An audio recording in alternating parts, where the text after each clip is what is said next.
Looks like we have a huge crowd in here tonight. Hope everybody had a good weekend. Hope you guys were able to enjoy it.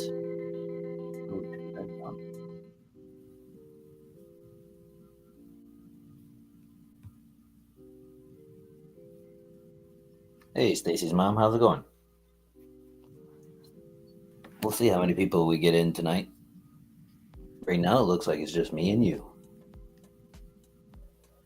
I gotta get set up here.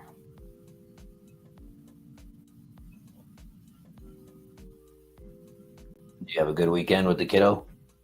You had said that you was a birthday weekend or something like that? Or was that a few days ago?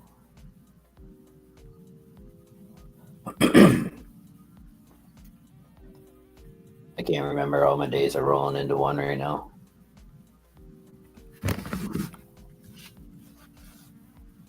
Make sure you guys hit the like button for me. Make sure you share it. We're trying to grow the channel and get us back up and running again. It's been a while. So, birthday weekend was last weekend? I thought it was this weekend. It shows you how much I pay attention, huh? I could have swore it was this weekend. Did I just like lose an entire week?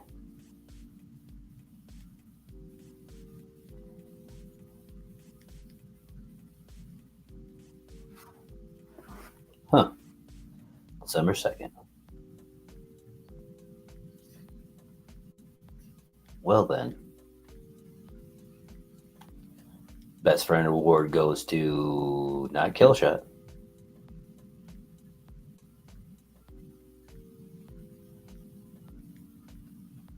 Did you have a good weekend down there? How's the weather? You guys still warm as ever?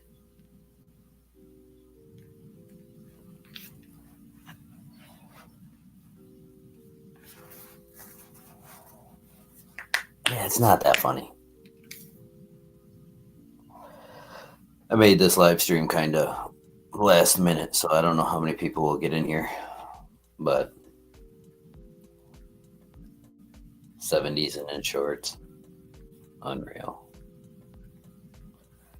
It is 13 degrees here. You can come and hang out with us polar bears.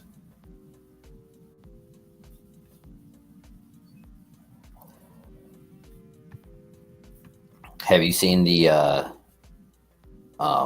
national security strategy for the Trump administration yet?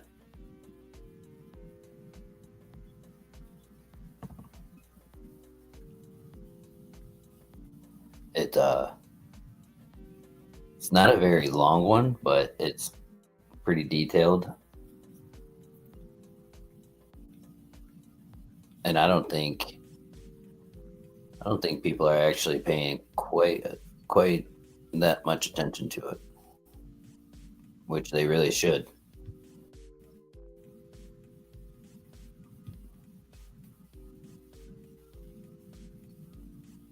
Oh, really? They'll love it. The winter's good as long as you can leave it, like stay for a little while and then go.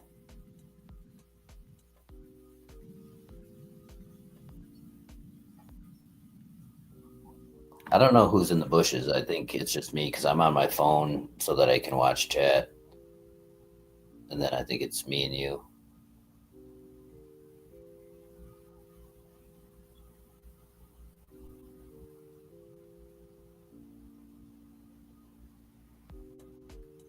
Yeah, I think it's just me and you tonight so far. We'll see if anybody comes in. I don't know if PJ's streaming or not. I think she might be streaming the protest or something, doctor's protest or something like that. Oh no, she streamed that earlier today.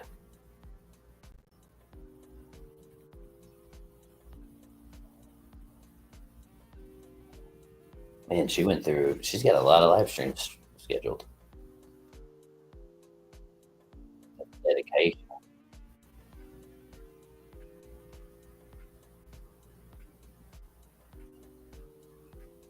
What are you doing in Virginia?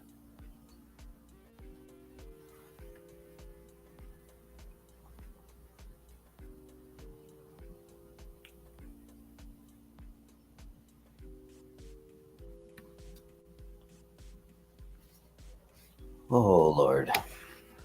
Well, do we feel like getting this thing started? Because I'm going to read through some of this med school stuff. Oh, gotcha. Okay. Gotcha.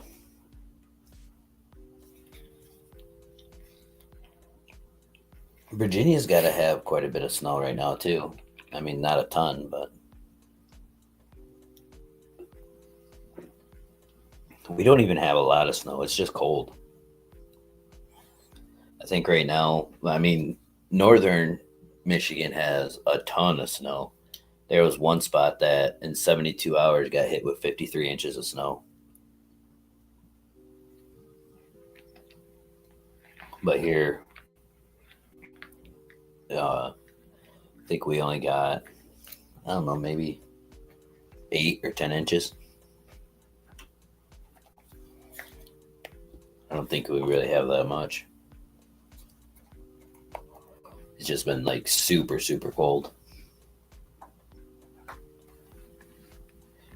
Can you read that? Never mind, I can look at my own. Okay, yeah, we can see that. All right. I think I want to make this a little bit bigger here. Maybe I can't. Thought I could. Nope, it's as big as I can make it. What's this? Oh, hey. That makes it even bigger. We'll minimize it though. I don't want it that big. Oh, lordy. So what do we want to read this national security strategy first? We're going to read some of it. We won't read all of it. We'll kind of just highlight some of the topics because there's a lot of interesting stuff in there. I mean, good or bad, it's still pretty interesting.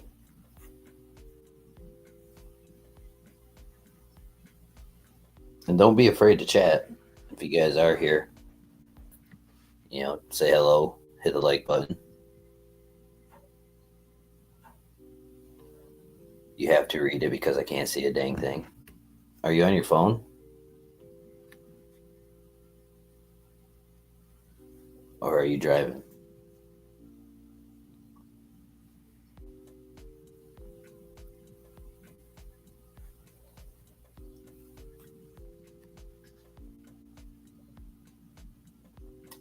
Yeah, it's weird. The chat keeps jumping all over the place.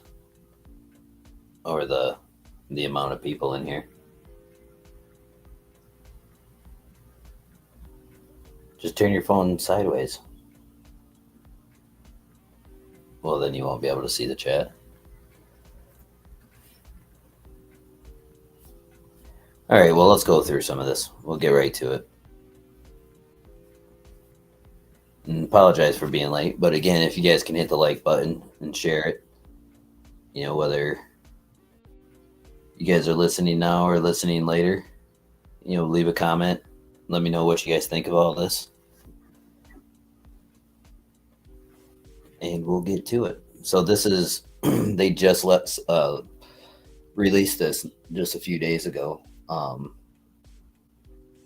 It's a national security strategy for what Trump and his administration plans on doing, with the national security, obviously.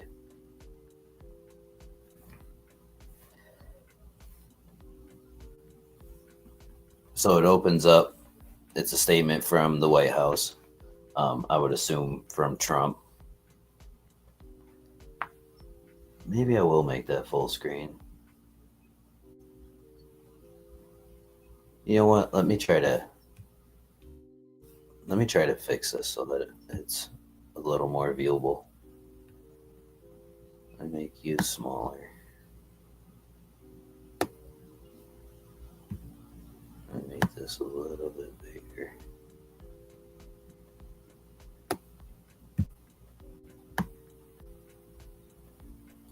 Just give me a moment, guys. I'm trying to make this so you guys can view it a little bit better. Let me try that.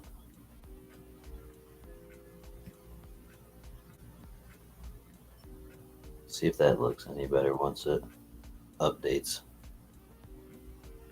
Can you see that any better, Stacy? Stacy's mom? Did that help at all?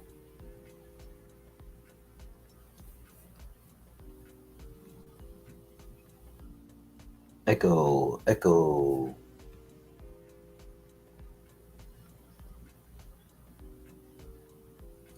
All right. I think I can do a little bit better. My icon don't need to be so big.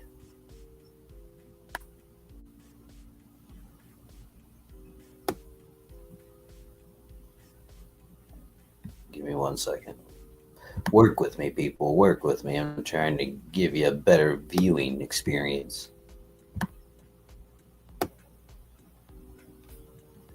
All right, let's try that.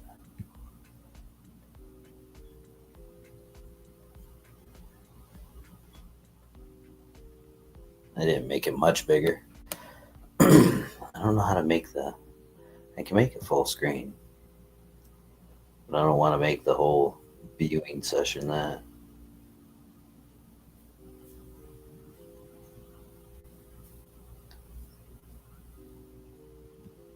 Let me just do it that way.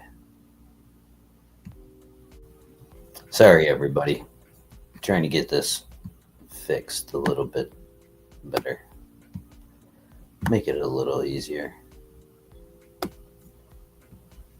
Do that.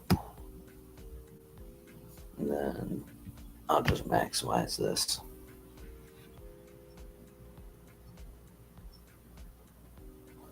That'll make it easier for everyone to see.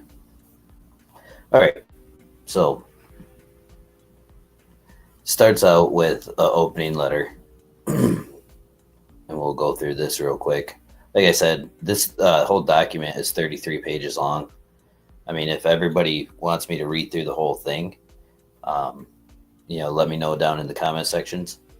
I don't know if everybody would want me to read through 33 pages, but it is good information to have, and it's good to kind of hear where this administration actually wants to go. Because one thing about being in 2025 and it being the day and age that we live in, the one thing that we have going for us is information. All the information possible is right there at our fingertips. You can look anything you want up. You can find anything you want. The number one thing that you need to do is you need to make sure that the information that you're looking up isn't coming from a biased source. If it is coming from a biased source, then you have to look at both sides of the picture. So if you're reading things that are coming from Fox News, then you need to go over to MSNBC and find out what they're talking about, and then take the two things and obtain your own thoughts and everything on the entire situation. Because right now, what a lot of people are doing is they're putting themselves in two categories, and it's either you're watching everything that's positive about Trump, all the news stations, all following everybody on X, Facebook, YouTube, all social media platforms. Everybody starts following people that all have the same agenda, and then everybody else starts following people on the other side that have the same agenda, and nobody is trying to meet in the middle of any of this. And that's the problem, is that everybody has their own ideas on things, and they want to just segregate themselves from each other, and it's messed up. Hey, Wilma, how are you doing? So the number one thing, like everybody always says, knowledge is power. The more knowledge you have about things and what is going on in these upper levels, if you can obtain as much knowledge as possible, you'll have power over all of this. And that's one of the big things leading up to all of this, is that throughout all the years, we've always been kept in the dark. The information we have now has never been available. So for one, people don't necessarily know what to do with that. It's like a giant, we're in a giant high school or college and everybody has their cliques, and knowledge is the key to everything. So the more knowledge you obtain about everything that's going on, how the system works, who's doing what, why, when, where, how, all that stuff, the better off you're going to be, and the better off you're going to be able to um, excel in this society, that we have, be a better person, be a better human being, and be able to excel with all the chaos that's going on around. So one of the things that us as Americans need to get back to is, you know, doing the research of figuring out what is real and what is what. We don't do that all that often. All we do is we see 20-second clips on X and then we form an opinion off of everything instead of going and watching the entire video and then going and watching the opposing side. Like even with debates these days, when you see all these people saying we're debating here, we're debating here, we're debating here. Debates used to be, somebody takes the positive side of it and somebody takes the negative side of it, and then they try to debate each other. And you used to be able to take two people that believe the exact same thing and debate on one topic and have them go against each other, debate each other.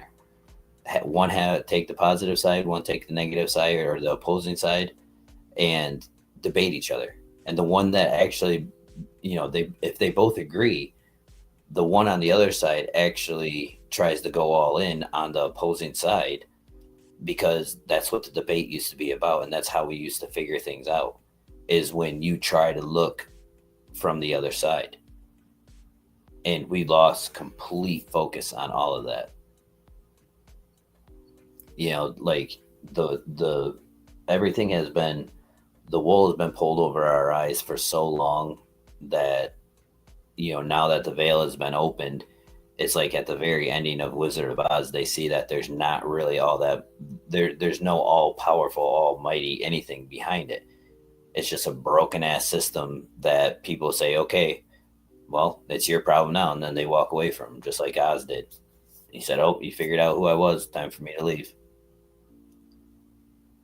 And it's like, that's all that we're doing. Hey, what's up, PJ?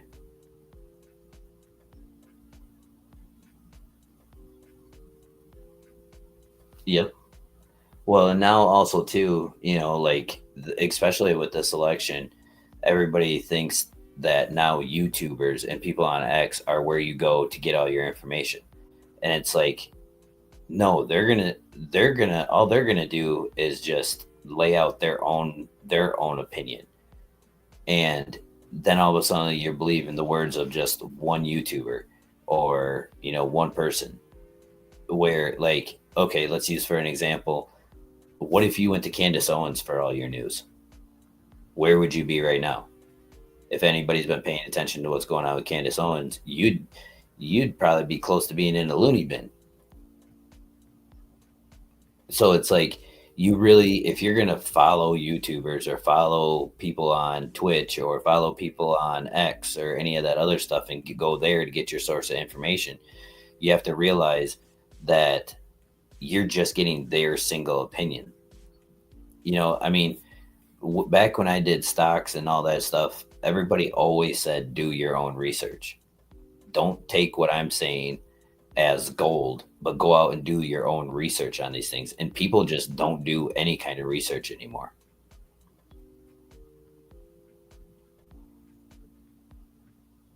So it's like, you can come in and rant. That's exactly what all this is for. And the more people rant in the chat, the, better it is for me. It gives me something to talk to and talk about. Yeah, I know Stacy's mom. That's what I'm saying is like, if anybody, but that's my exact point, is if anybody pays attention to her as their news source, look what you're getting.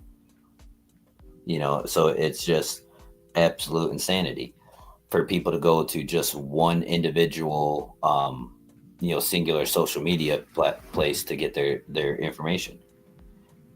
And nowadays, like, you may hate politics, but it's in everything now. Like, even a lot of the hunting channels that I watch and stuff, they have to watch what they say, they have to watch what they show on the videos and stuff like that because of politics. Like, it has literally infiltrated everything. And you know what? There's good to that and there's bad to that.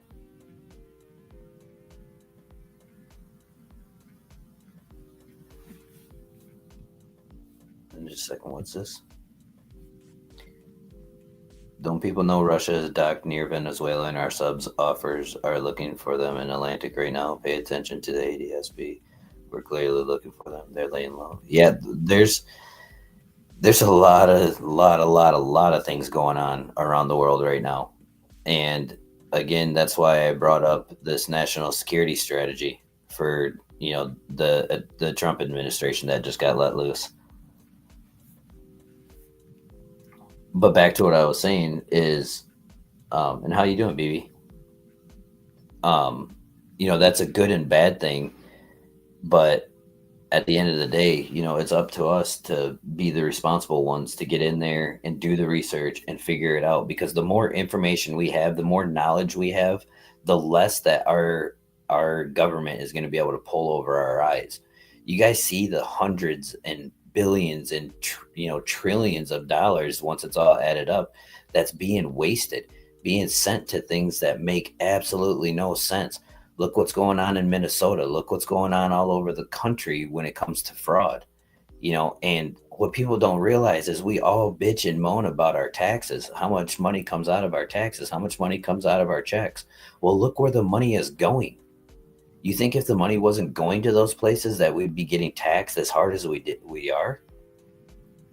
But we're not doing the research, we're not doing the work, we're not doing the legwork to figure all this stuff out and have the knowledge so that we are more powerful in that sense than the government. We will know all the government's games and all of that, and we'll be able to work against it to what benefits us. But right now, we're all just a bunch of wackos that are now learning the truth, and it's breaking a lot of people's brains.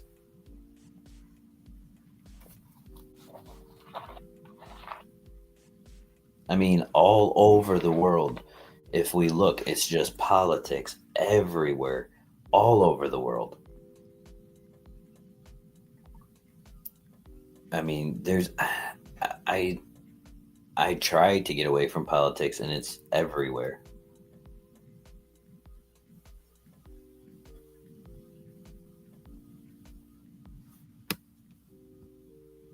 That's where I'd have to disagree with you, BB. There ain't nobody attacking America, and I can promise you that.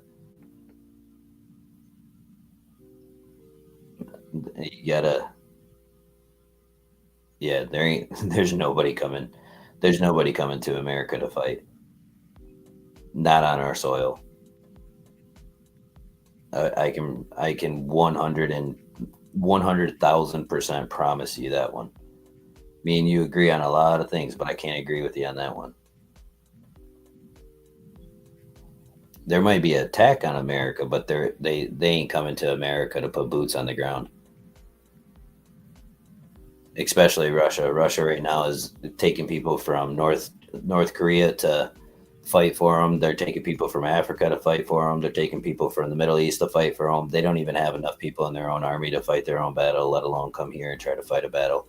And if they come here with anything, any of their submarines, any of their attack ships, any of that stuff, we'll sink them before they even get within 4 or 5 thousand miles, or 5,000, 100 miles of us. They can be docked up wherever they are, but if you don't think that we have an eye on them, that's crazy. That's crazy. Anyways, let's get to this because, like I said, it is a 33-page document. Um, so if you guys want to hear me read this whole thing tonight, we're just going to skim over it. But if you guys want to go through this entire thing, let me know down in the comment sections. Make sure you guys leave a comment. Make sure you guys leave a comment on what you guys want to hear me talk about and stuff too.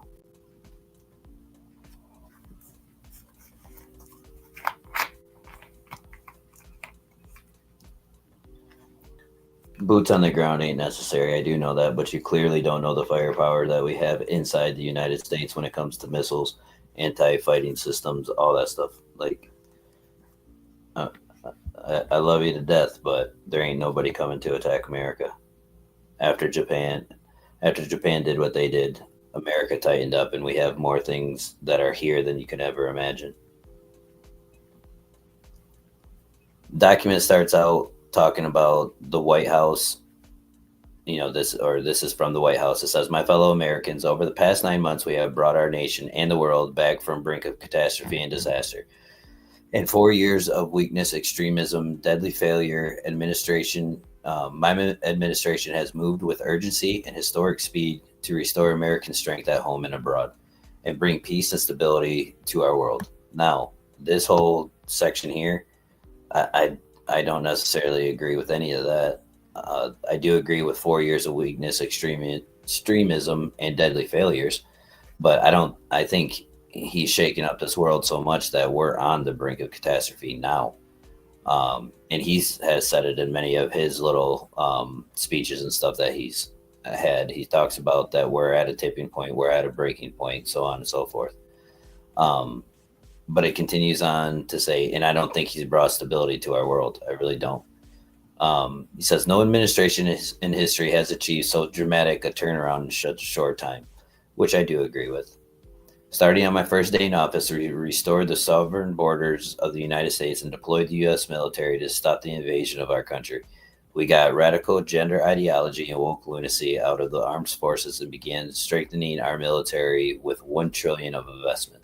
We rebuilt our alliances and got our allies to contribute more to our common defense, including a historic commitment from NATO countries to raise defense spending from 2% to 5% GDP," which I don't know how they may have committed to it, but I don't know necessarily that they're going to reach that, because a lot of them were having a hard time um, even reaching the 2%, let alone 5%. But he goes on to say, "We unleashed American energy production to reclaim our independence and imposed historic tariffs to bring critical industries back home. In Operation Midnight Hammer, we obliterated Iran's nuclear enrichment capacity. I declared the drug cartels and savage foreign gangs operating in our region as foreign terrorist organizations, and over the course just 8 months, we settled 8 raging conflicts, including between Cambodia and Thailand, Kosovo and Serbia, the DRC and Rwanda, Pakistan and India, Israel and Iran, Egypt and Ethiopia, Armenia and Azerbaijan, and ending the war in Gaza with all living hostages returned to their families. America is strong and respected again, and because of that, we are making peace all over the world." So he said a lot in there, which a lot of it he has done. I don't necessarily know in what sense that's good, because he's made all these changes, but if the GOP don't, if the Republicans don't keep power throughout the next 12, 16 years, then this is going to get changed the first time Democrats get right back in office. You know, they make all these changes, they do all these things, and then the opposing party comes in and changes all of it, and then it goes back, and then it changes all of it. That's why we get nowhere. And then it goes on to say, "In everything we do, we are putting America first. What follows is a national security strategy to describe and build upon the extraordinary strides we have made. This document is a roadmap to ensure that America remains the greatest and most powerful, successful nation in human history and the home of freedom on earth. In the years ahead, we will continue to develop every dimension of our national strength, and we will make America safer, richer, freer, greater, and more powerful than ever." It's a strong statement. And then there's his signature. You guys, how many of you guys think that might be auto pen, or is that real? So if it's signed by auto pen, then is it a real document? Anyways, so this is just a table of contents. I'm not going to go over what is American strategy.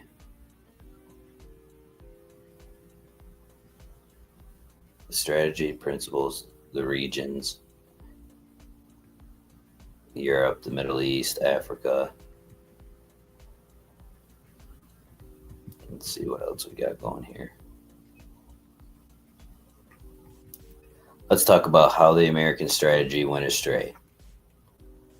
It says to ensure that America remains the world's strongest, richest, most powerful, and most successful country for decades to come, our country needs a coherent, focused strategy for how we interact with the world. And to get that right, all Americans need to know what exactly it is that we are trying to do and why. A strategy is a concrete, realistic plan that explains the essential connection between ends and means. I don't want to read through all of that right now. It says after the end of the Cold War, American foreign policy elites convinced themselves that permanent American domination of the entire world was the best interest for our country of our country. Yet the affairs of other countries are our concern only if their activities directly threaten our interests. Our elites badly miscalculated America's willingness to shoulder forever global burdens to which the American people saw no connection to the national interest. Now, I do agree with that. For at some point in history, it was decided that America was the one that was going to take care of everything. And I get that we're the superpower, we're the strongest nation in the world, but at the end of the day, in all reality, we don't necessarily owe any of these countries anything. Like if they want to be a third world country where people are shitting out in the street, well, then that's their problem. Why do we need to go in there and fix that? We failed at trying to nation build time and time and time again. I don't even know why we're going in there. I mean, I just don't feel that it's our responsibility to have to fix every single country in the world, especially if they show that they don't want to be fixed. American strategies since the end of the Cold War have fallen short. They have been a laundry list of wishes and desires, or desired end states, have not clearly defined what we want, but instead stated vague platitudes and have often misjudged what we should want. And this type of thing goes back to what I was saying earlier, is that the more knowledge we have, the more we're able to have an impact on what our country enters into and what our country doesn't enter into. If there's a third world country that have millions of people that are starving, don't have running water, all that stuff, we as Americans should be able to vote if we want to go in there and help that country. But if it's all of a sudden like, hey, there's a dictatorship over in this country and we need to go in there and install democracy, we should also have the vote on if we're going to send billions and billions and billions of dollars to this country to fix that, which most Americans will say, no, we don't want to go in there and fix their dictatorship. If their people want to fix their dictatorship, they have to. You shouldn't send any of my tax dollars over there to do that.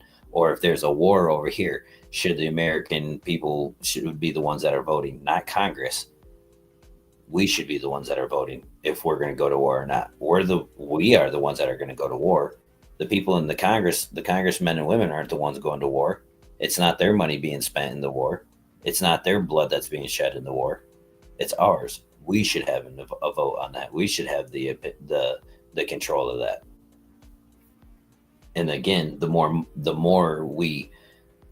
knowledge we gain, the more powerful as Americans we're going to be when it comes to those kind of things. Right now, we have 400 people in the House and then however many in the Senate, and then a president that likes to tweet more than he likes to do anything, controlling this stuff. Whereas Americans, we're the ones that are going broke. We're the ones that can't afford food. We're the ones that can't afford Christmas presents, birthday parties. We're the ones that can't afford houses. We're the ones that can't afford cars. Why? Because they tax the living shit out of us, and then they on literally everything we do, and then the prices of everything are sky high. So if we get taxed like crazy and the prices are sky high, guess what? We have no money left except for to be part of their little cog. So the more knowledge that we gain as individuals and the smarter we get to what both sides are doing, the better we are to be able to fight against this kind of stuff and be able to control this kind of stuff. Back to this. It says after the end of the Cold War, American foreign policy elites convinced themselves. Oh, I think I already said that. Nope, I didn't read that one. After the end of the Cold War, American foreign policy elites convinced themselves that the permanent American domination of the entire world was in the best interest of our country. Yet, I did read that. I did read that. Sorry, I get the ranting and then I don't read through it. Then I lose my spot. Um, we'll go to part two here. President Trump's necessary welcome correction. And again, if you guys want me to read this word by word and page by page, just let me know in the comment section and I'll gladly do it on the next live stream. But right now, we're just kind of zipping through it. We're going to jump through it. I'm not going to really have any sort of plan, just kind of look it over and let you guys know that this thing exists. So I'll highlight the paragraph that we're in. So it says President Trump's necessary welcome correction. None of this was inevitable. President Trump's first administration proved that with the right leadership making the right choices, all of the above could and should and have been avoided, and much else achieved. He and his team successfully marshaled America's great strength to correct course and begin ushering in a new golden age for our country. To continue the United States on that path is the overreaching purpose of President Trump's second administration in this document. The questions before us, I'm down here now. The questions before us are: one, should the United States want? What should the United States want? Two, what are available means to get it? And three, how can we connect ends and means into a national viable security strategy?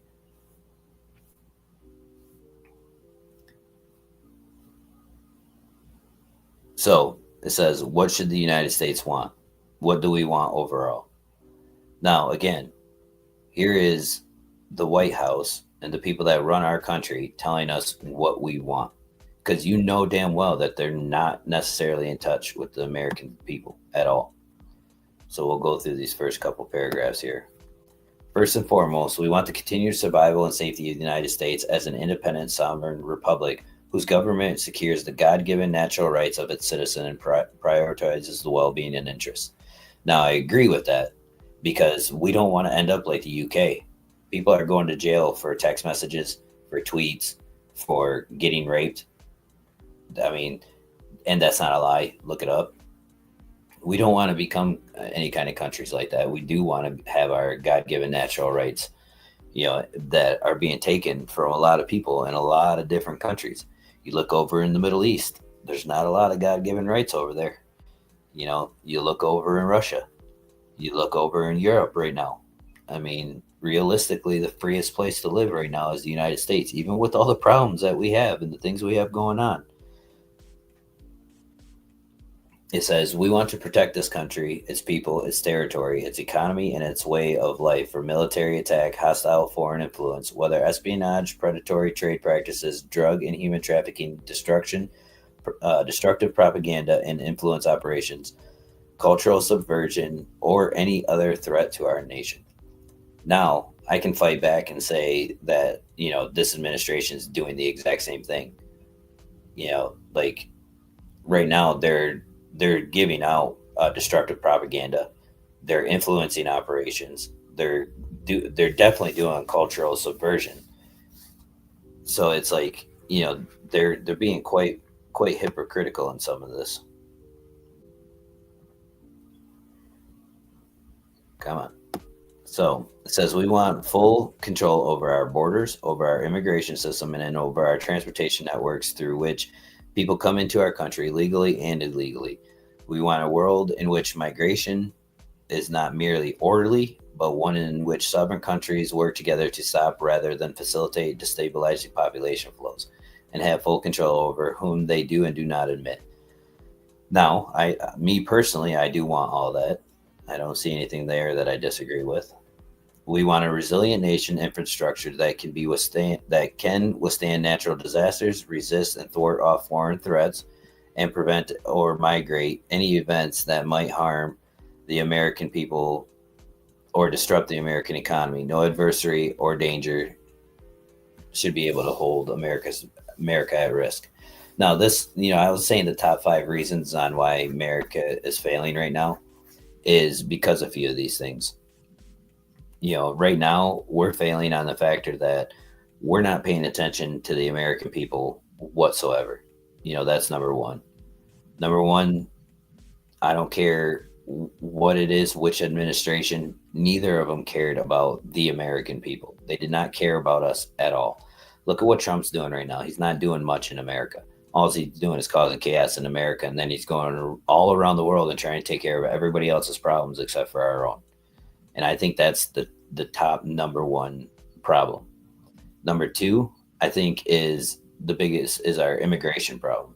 Now, I have no problem with legal immigration. I have no problem with people coming to our country and wanting to become an American. And when I say an American, yes, America is a giant melting pot. But Americans, we have a way of life. We have a structure. We have a deep sense of, pride in our American way. All right. And a lot of these countries, all they're doing is, I mean, when it comes to legal immigration, you might get a couple thousand here and there coming from the same countries, but they're coming here to do better than what they're doing in their country. Right now, all that happens is that people are coming in by the thousands, and then they're calling back home and saying, yeah, all you guys come. And next thing you know, we have hundreds of thousands of these people in the same location. And then all they do is turn that location into what their country looked like. And I don't care what country you're talking about. You can talk about, and you can list any one of these. The administration is not cracking down on any of that. They got this in this 10 months or whatever. There's been roughly 2 million immigrants that have left the country, whether it's been on their own accord or whether they've been forced out. In order for any of this to work or for any of this to happen, Trump has to shock the system. He has to absolutely shock the system. He needs to overrun these cities, overrun these locations. They know who's legal. They know who isn't legal. All this bullshit about, oh yeah, we have undocumented this, undocumented that. Well, guess what? If they're undocumented, then they are illegal. Get them out. Get them out. If they've been here and they have legal paperwork and all that nonsense, if you want them out of the country, you better do it through the court system. If they're here illegal, get them out.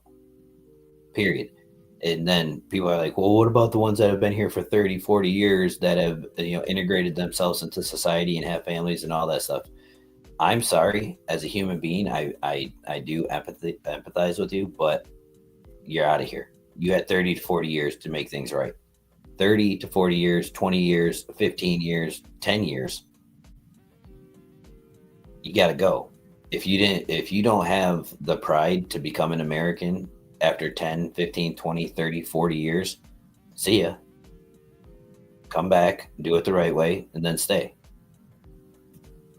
Those are my top two reasons right now.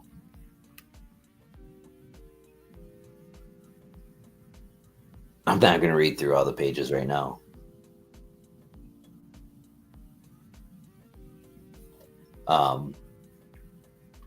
Then we're going to follow on. It says, we want a resilient national infrastructure that can withstand national disasters. I already read all that.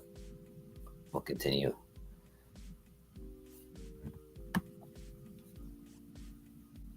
Let me go through this. Like I said, I'm going to jump around with it. If you guys want me to, like I said, I'll read through the whole thing. I'm just not going to do it tonight. It says, we want to recruit, train, equip, and field the world's most powerful, lethal, and technologically advanced military to protect our interests, deter wars, and, if necessary, win them quickly and decisively with the lowest possible casualties to our own forces. We want a military in which every single service member is proud of their country and confident in their mission. I don't know if anybody is after 9/11 and everything that happened after that. I don't know if anybody is confident in our military. Don't get me wrong, they're all prideful and they're glad to be Americans, but I don't know if they're exactly confident. What's this section? What do we want in and from the world? Let's read some of this.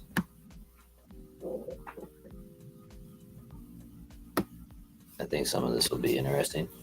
We want to ensure the Western Hemisphere remains reasonably stable and well governed enough to prevent and discourage mass migration to the United States. We want a hemisphere where governments cooperate with us against narco terrorists, cartels, and other transnational criminal organizations. And we want a hemisphere that remains free of hostile foreign incursion or ownership of key asset and that supports critical supply chains. We want to ensure our continued access to, to key strategic locations. In other words, we will assert and enforce a Trump corollary to the Monroe Doctrine. Now, I'm tired of seeing everything being a Trump this, a Trump that, a Trump this, a Trump that. Like, just stop putting your name on fucking everything, man. Like, sorry, but your name doesn't have to go on everything. It literally, everything he does, it's Trump this, Trump that, Trump, everything. It's just ridiculous. Like that, the new thing that they just came out for the children, the Trump accounts or whatever they're going to be, where they're going to put a certain amount of money into accounts that for children that are being born or are up to 10 years old. It's ridiculous. One of the things that I think is ridiculous is that, all that money is going to be put into savings accounts and all that stuff, right? Well, all those banks are now going to be able to use all of those accounts to leverage money against. So, it's helping the banking systems have more money in the banks to be able to leverage and loan out to people. So that's not necessarily helping the American people all that much. It doesn't go to the American people. Yeah, the money's going to the children. I get that. It's a great idea. But, there's also open ends to this thing. Once this happens and the kids turn 18, I believe it says it transfers the monies from just a savings account to an IRA. And once it goes to an IRA, now who's managing these accounts? Now, once these IRAs get put in, you're going to get, once you take it out, it's going to end up getting fees charged to it. Who's getting all those fees? Again, it's hard for me to believe that Trump's not lining the pockets of his billionaires when he's doing stuff like that. He's hiding something small, which is good, helping the children of our future have money in their bank accounts by the time that they're turned 18. That's just free. But also, if you read the fine print, it states in there too that they're planning on parents or companies, like employers. So like if you work for someone and you have these accounts, it's able for your employer to put money into these accounts for your children. How many employers do you think are going to do that?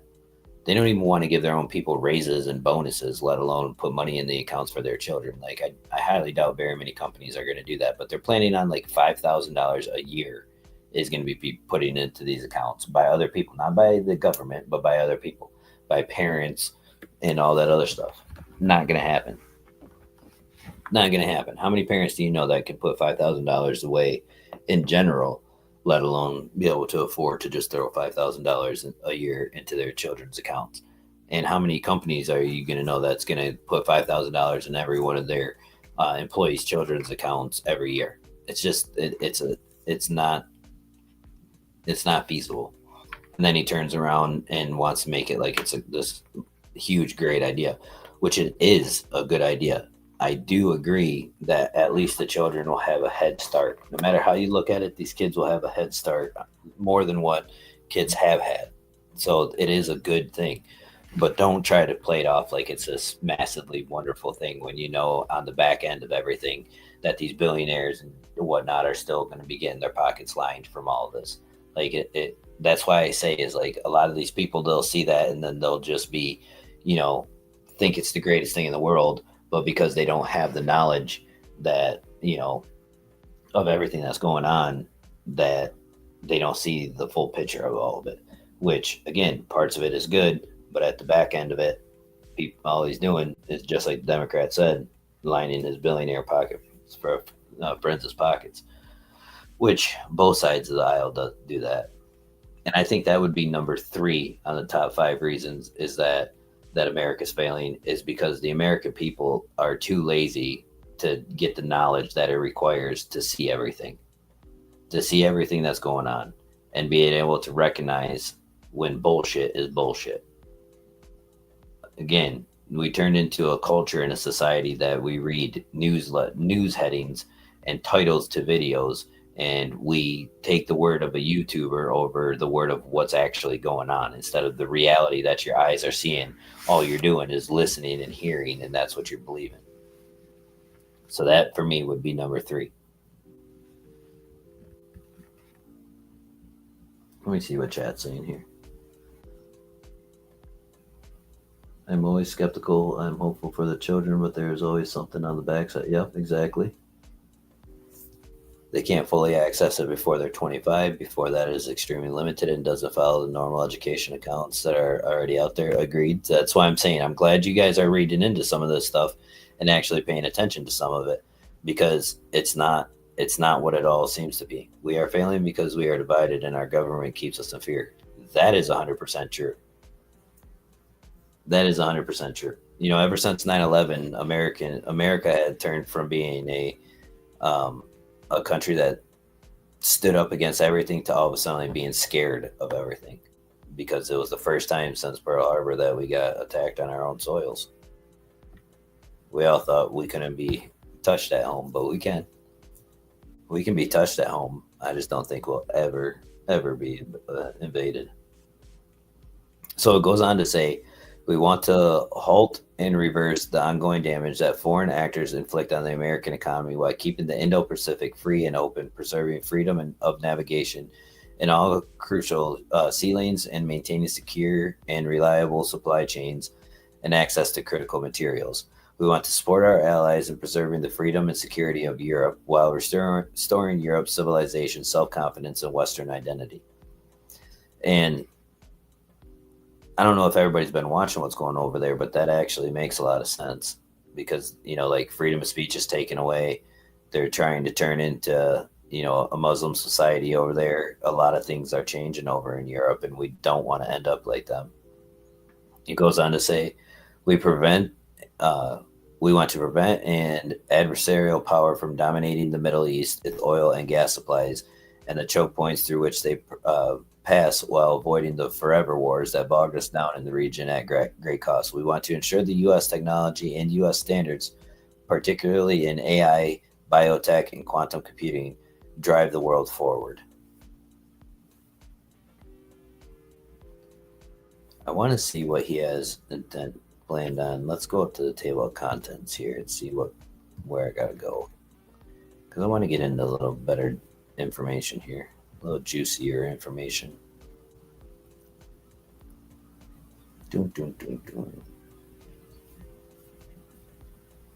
Let's go to the regions.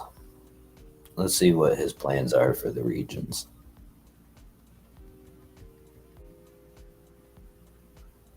And again, you guys got to know Trump ain't coming up with this stuff.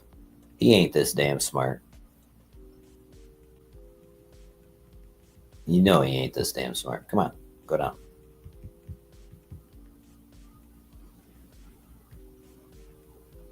All right, here we are.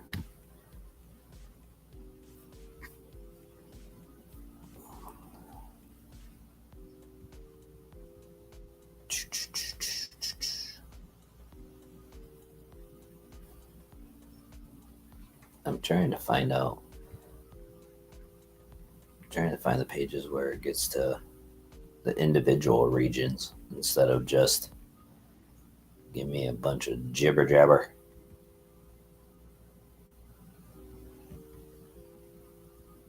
All right. Wait, did I miss one? There's Asia there. One was up here.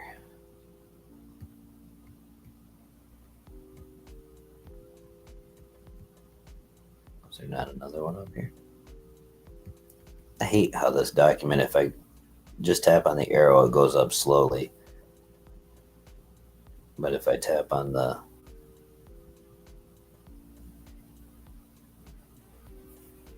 thing, it goes up super fast.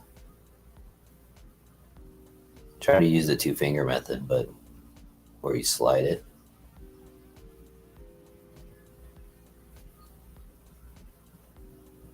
We might have to actually go through and read this whole thing, because there's a lot of information in this. All right, we'll go back to Asia, and then we'll go down from there.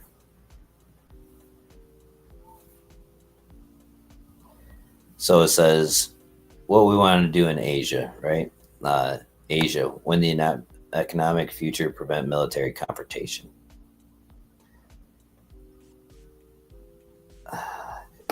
The one thing that I'm afraid of in this document is just it's going to be one of those things where all it does is gas up nothing but what Trump has done or any of this stuff. And realistically, behind closed doors, he hasn't done shit. Like these countries know that if in 4 years things change where a Democrat jumps into office, then they can renegotiate everything that they're doing right now. But it says leading from a position of strength. President Trump single-handedly reversed more than 3 decades of mistaken American assumption about China, namely that by opening our markets to China, encouraging American businesses to invest in China, and outsourcing our manufacturing to China, we would facilitate China's entry into the so-called rules-based international order. This did not happen. China got rich and powerful and used its wealth and power to its considerable advantage. American elites over 4 successive administrations of both political parties were either willing enablers of China's strategy or in denial. Now, at least they admit that over both parties. It says right here, 4 successive administrations of both political parties were either willing enablers of China's strategy. Now, I wonder if he's adding himself in there because it would be like what the Bush administration, the Obama administration, and then what it would have to be the Trump administration and the Biden administration. Wouldn't that be the last 4? 4 successive administrations of both political parties, and it would have to be, yeah, because I wonder if he is adding himself into that. The Indo-Pacific is a source of almost half of the world's GDP based on purchasing power parity. And if everybody don't know what that is, that means how much GDP they have to buy things from other countries, how much purchasing power they have. 1/3 based on GDP, nominal GDP. That share is certain to grow over the 21st century. I'm trying to read too fast. Which means the Indo-Pacific is already and willing to be among the next century's key economic and geopolitical battlegrounds. To thrive at home, we must successfully compete there.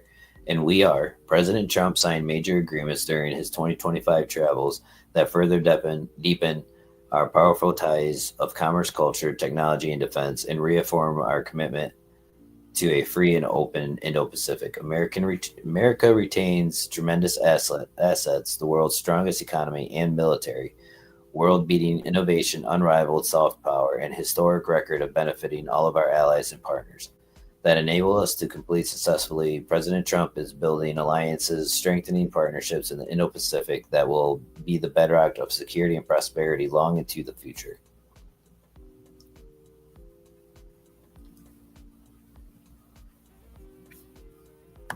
We'll go through a few of these, and then we'll hop off.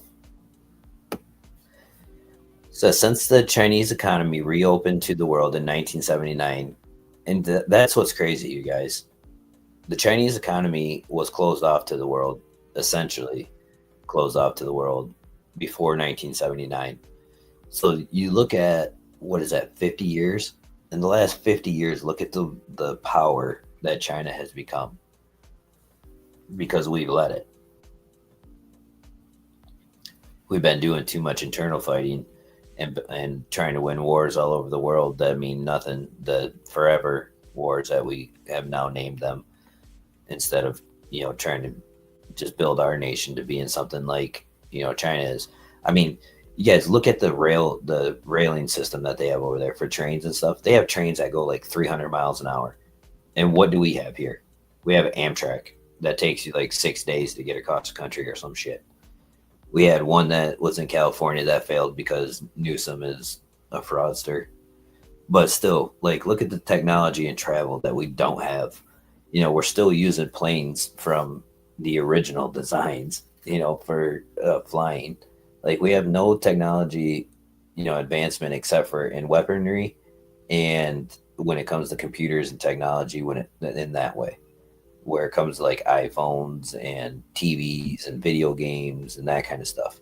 But when it comes to cars, the technology really has gotten worse. From an individual myself who's worked on cars my entire life, the cars are a nightmare to work on these days.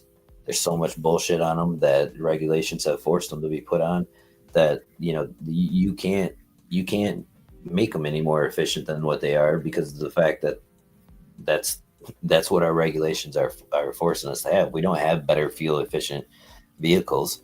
Yeah, I guess that's a lie. We do have better fuel efficient vehicles, but you can't tell me that we can't have vehicles that can drive farther and longer on less gas. I mean, if we're figuring all that out when it comes to airplanes and all this other stuff, we should be able to figure it out a lot easier when it comes to cars, trains, buses, all that stuff. And we haven't really advanced at all in any of that. If you guys look up a lot of that stuff, we're still using a lot of the same technology that we used back in the 60s, 70s, and 80s. Um, where did I end off? It says,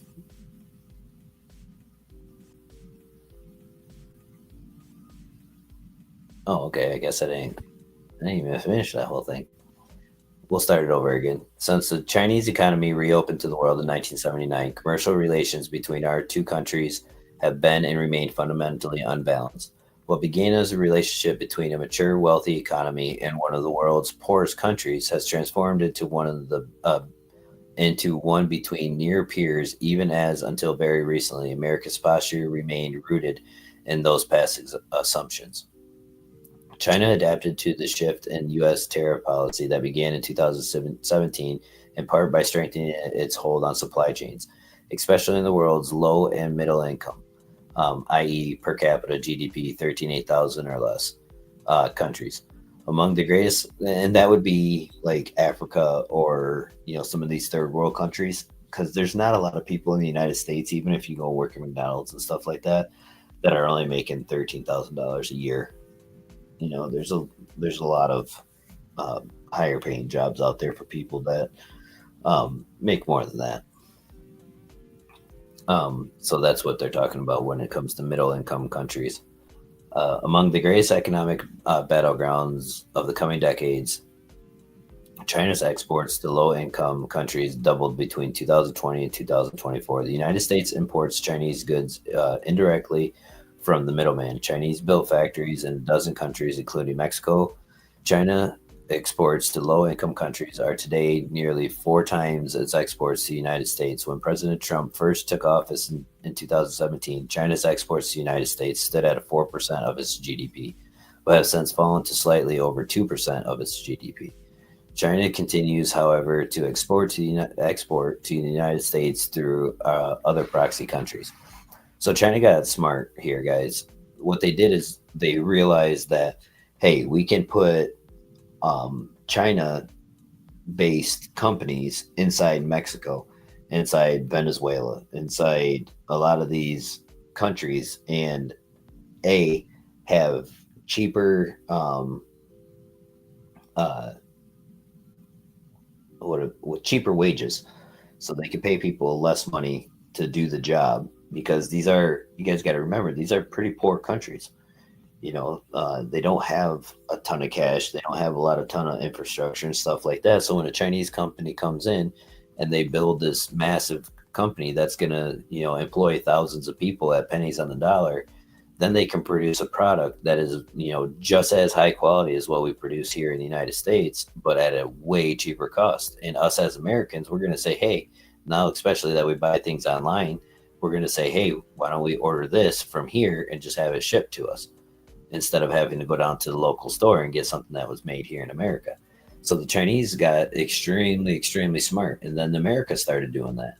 And that's where a lot of our businesses took off to, was other countries, because they realized, hey, we can have American based companies in other countries and have low income or low wages and be able to bring it back to America and sell it for extremely high prices.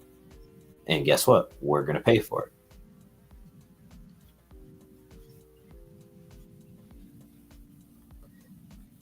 The United States imports Chinese goods indirectly. I already read all that. So it says going forward.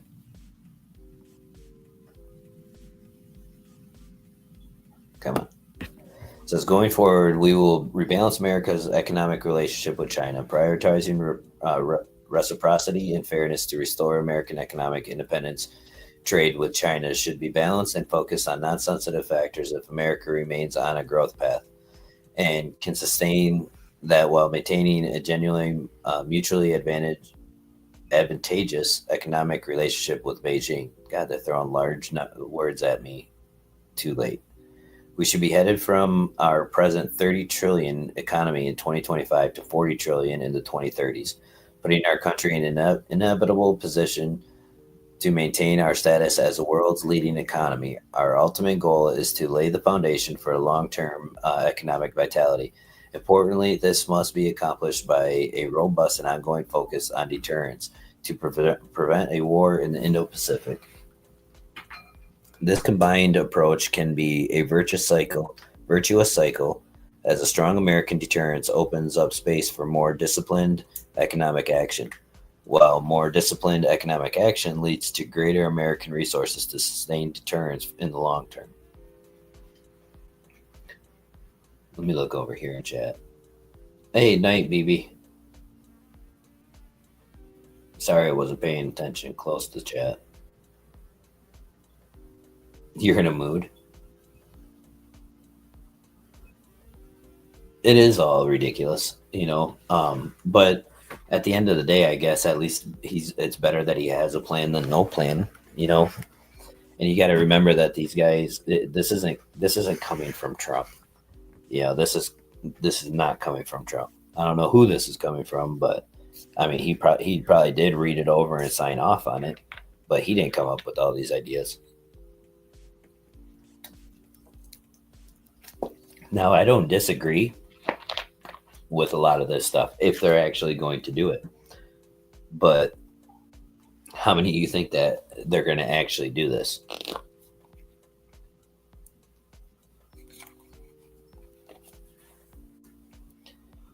How many of you guys in here tonight actually want me to go through and read this whole thing one night?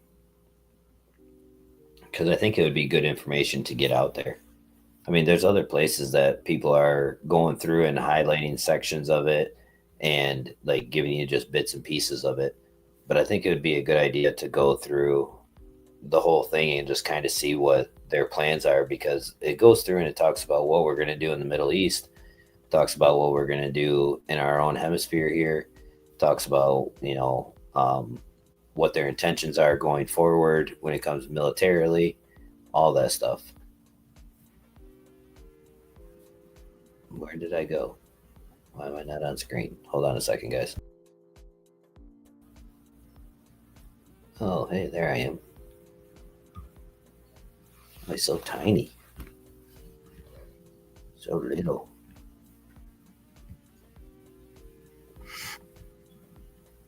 What happened to the layout? We'll just change it to this. Would anybody want to listen to the whole thing one night and read through all of it?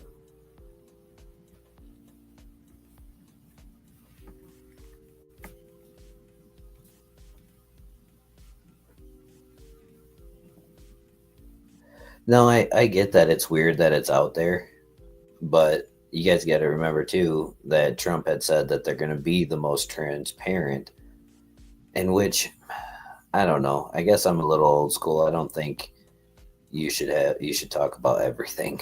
Like, I think you should keep some things close to the chest when it comes to being part of the government. Because I think everything's just getting out there too willy-nilly. And I think that's what causes such an uproar. We'll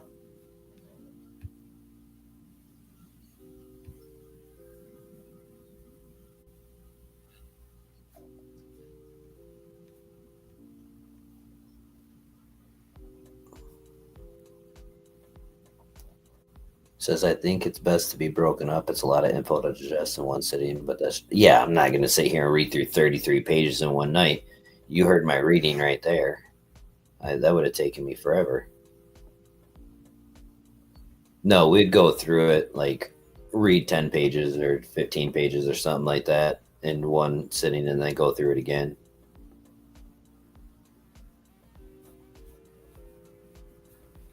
Let's dive down a little bit of X's. Let's go through some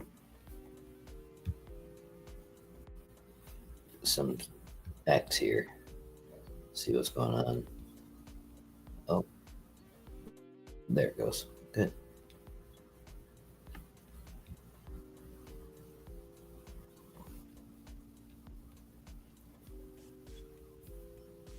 Let's go back to the top. See what we got going on here.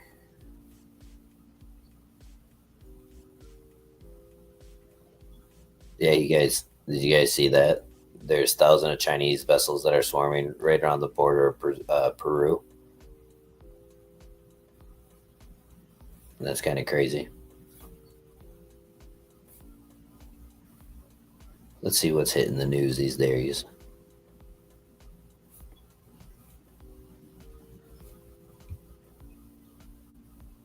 Let's see what this wacko was doing. This dude's getting sued by the European Union right now. He I guess they're suing him because he won't censor X. He's letting people from all over in Europe say whatever they want to say. Let me go down a little bit here. See if I can find anything that he's said.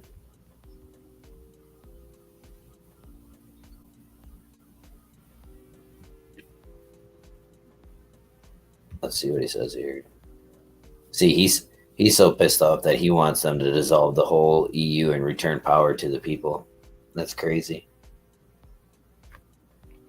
Yeah, Tim Pool did get shot at. That's wild.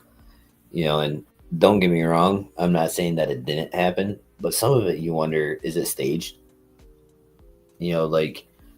Honestly, look at the Trump assassination. How much do we know of crooks? We haven't heard or found anything, and nothing. Like, there's very little out there. There's more starting to come out now because individuals are doing their own research, which is good. But no information's coming out on that. There's still no information coming out on the Charlie Kirk stuff. There's no information coming out on any of these things. So it makes you really wonder, like, these are big news hitting, loud things that really a lot of people, were affected by, not with just Trump, not with just Kirk, but there's been other politicians that were murdered, like over in Minnesota. None of this, this stuff hits the news for one day and then it's down and on to something else. And like, we're not getting any answers or information on these things. And then people sit there and they think, hey, this will never happen to us until it does, And so it just makes me wonder, like, how much of this stuff is actually real, how much of it is like paid actors, how much of it is, fake, how much of it is just like didn't even happen. I don't know. And I'm not saying that any of, like, Tim Pool didn't get shot at. I'm not saying Trump didn't almost get assassinated. I'm not saying Charlie Kirk didn't get shot. Like, I'm not saying any of that stuff. I'm just saying, like, why don't we have answers to any of this? Because when you dig into the Charlie Kirk shit, that stuff gets crazy. Candace Owens is a psychopath sometimes. She's a whack job sometimes. You guys want to see something? Going back to our old stomping ground here. Let me stop sharing this a second. Since it's Stacy's mom and PJ in here, did you guys see what happened to well, I know Stacy's mom did, but PJ, did you see what happened to good old Upchurch when it came to the Kylie Rodney case?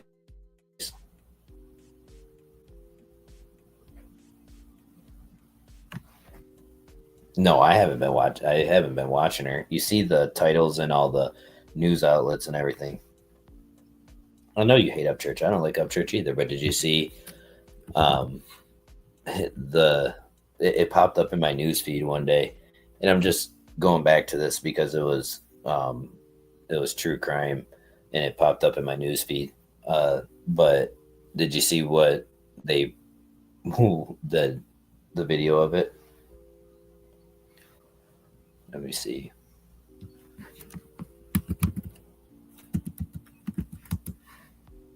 Let me see.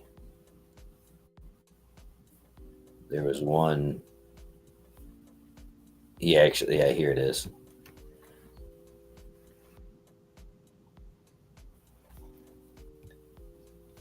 Let me put this up there. I don't want to invite anybody. Damn it. This is gonna make you laugh.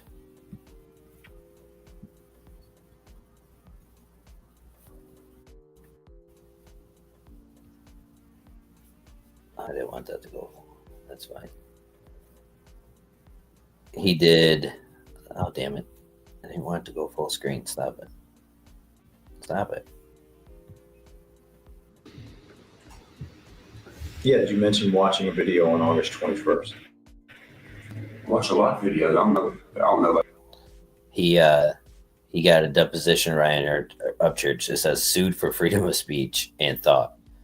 But this is the Kylie Rodney video. This is him getting questioned for 4 hours about the Kylie Rodney stuff. So, I mean, if there's any true crime people that still listen to me, here's proof that you can't just say whatever the hell you want to say. And if people can afford to sue you, they're going to sue you. But listen to him for a second. Listen to some of his answers. Yeah, I mean, at this stage, did you believe Kylie Rodney was a real person and with a real family? And I still don't know. I don't know any of these people. But I mean, as of the time of this video, as of August 21st, 2022. I mean, if I don't right now, I definitely don't then. You don't. So, like, this dude, he ran around so much stuff. You can tell it's not his first one. Like, they'll talk about, do you think she's a real person? He'll be like, I've never met her. I don't know if she's real. And then he'll be like, well, do you think because the Placer County said that she was real and the police report came out and all this other stuff came out? And he's like, anybody could have created that stuff. And then it was just hilarious to listen to some of it. I had to check it out because of like obviously listening to true crime stuff back in the day, and it being part of that. It popped up in my news or my For You page one day, and I started laughing so hard. I was like, "There's no way."